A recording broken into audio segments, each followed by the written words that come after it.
எந்த அளவுக்கு விபரீதமான இது அப்படிங்கிறத பத்தி எக்ஸ்பிளைன் பண்ணுங்க சங்கர் மக்களுக்கு. கரெக்ட் விக்கி. இன்னைக்கு பார்க்க போனா பங்குச்சந்தை Vicky compare to corona before ஆஃப்டருங்கிறப்ப பங்குச்சந்தையின் மக்களோட ஆர்வம் வந்து அதிகமாயிருக்கு விக்கி.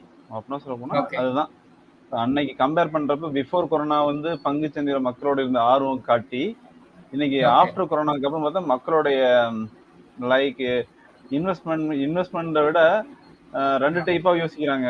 F&Oன்னு சொல்லுவாங்க விக்கி, ஃபியூச்சர் அண்ட் ஆப்ஷன் சொல்லுவாங்க.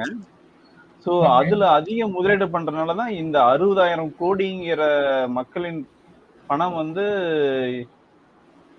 இதாயிருக்கு. அந்த மீன்ஸ் எப்படின்னா இந்த அளவுக்கு அமௌண்ட் மக்கள் இழக்கிறாங்கிற ஒரு விஷயத்தை வந்து செபி வந்து ரிலீஸ் பண்ணியிருக்காங்க.